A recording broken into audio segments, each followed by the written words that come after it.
સૌને શુભકામનાઓ. એક જ મિનિટ એને બેહાડ્યા તમે ખાલી તમે તો પરમિશન વગર ડાયરેક્ટ શેની પરમિશન ગુરુ પૂર્ણિમાની પરમિશન શેની પરમિશન માઇકમાં શું બોલ્યા માઇકમાં શું બોલ્યા માઇકમાં તમારી પાસે વિડિયા છે શું બોલ્યા તમે બોલ્યા છો જે બોલ્યા છો પણ બતાવો ને આજે દર્શન કરવા ગુનો જો આની પરમિશન લેવાની ના ના સાહેબ જો તમારી બધી થાના છે તમારે ખોટા ગુના નહીં તો બીજું શું કર્યું ગુના દાખલ કરવામાં નહીં શું કામ પકડવાના જે હોય નહીં જે હોય તમારી પ્રાયોરિટી ના ઓલી કરો તમારા વિડીયો ઉતારો નહીં વિડીયો અમે ખાલી એટલું બતાવો એમ થોડું આવે છે વાત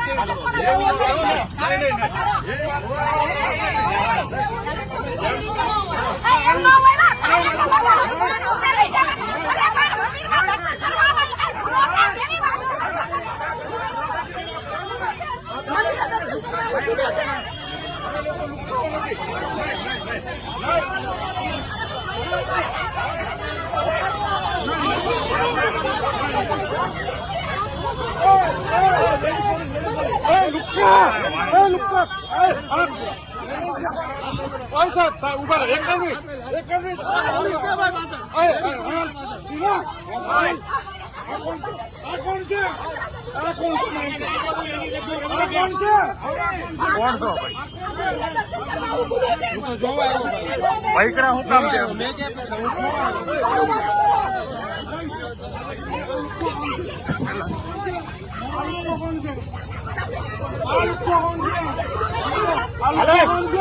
હાલે ભાઈ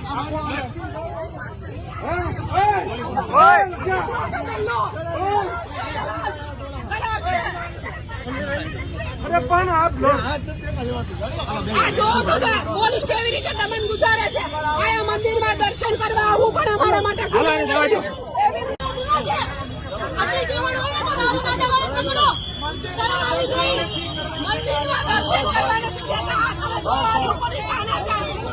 મંદિરમાં દર્શન કરવા ગુનો છે.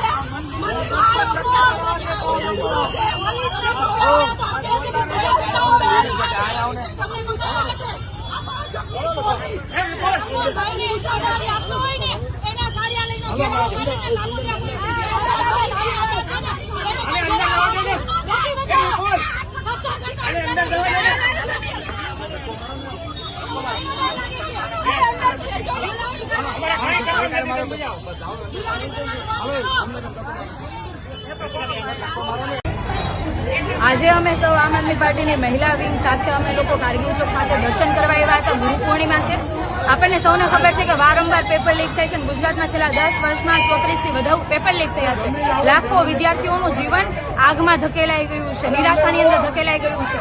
ત્યારે આજે અમે એ લોકોને સદબુદ્ધિ મળે ને હમણાં ગઈ 20 તારીખે એટલે કે 8 દિવસ પહેલા પેપર લીક થયું BAMS નું અને આજ દિન સુધી એમાં કોઈ કાર્યવાહી નથી કરવામાં આવી. આ પેપર આરોગ્ય વિભાગ દ્વારા લેવામાં આવ્યું હતું. એની જવાબદારી આરોગ્ય વિભાગની આવે અને આરોગ્ય મંત્રી ગઈકાલે એવું નિવેદન આપે છે કે અમુક શબ્દ વાયરલ થયા હતા. 12 માંથી 11 પ્રશ્ન વાયરલ થાય છે.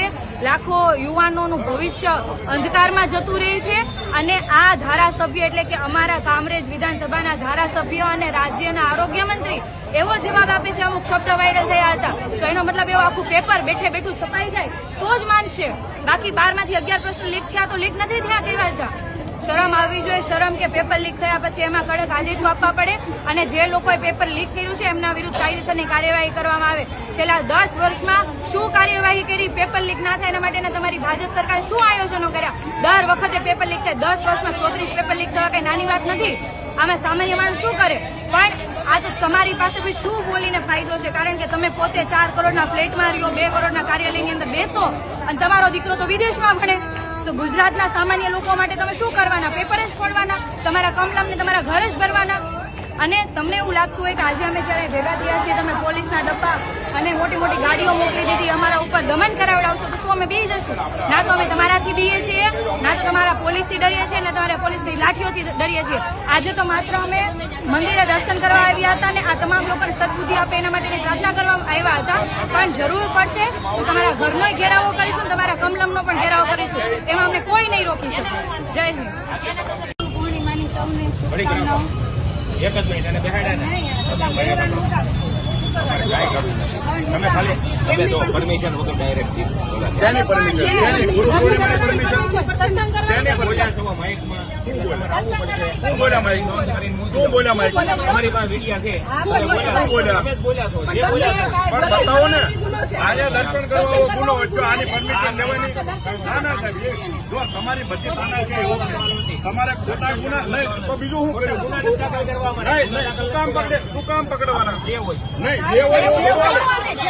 કરીને તમારી પ્રાયોરિટી ના ઓલી કરો તમારા વિડિયા ઉતારે નહીં વિડીયો અમે ખાલી એટલું બતાવો. શું કામ બતાવો?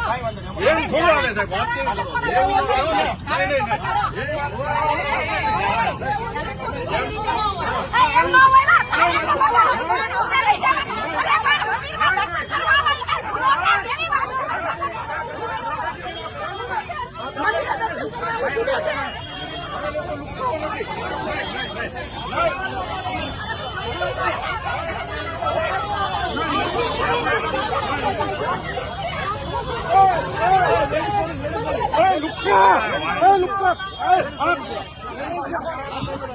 સાહેબ ઉભા રહો. એક મિનિટ.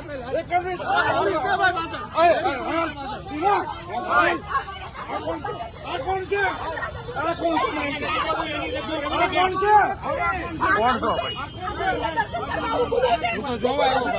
પૈકડા હું કામ છે?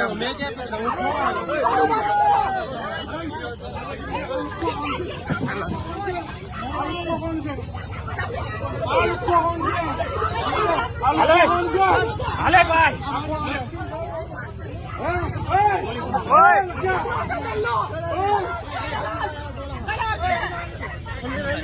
અરે પણ આપ આ જો તમે પોલીસ કેવી રીતે દમન ગુજારે છે. આ મંદિરમાં દર્શન કરવા આવવું પણ અમારા માટે હાલો એને જવા દો.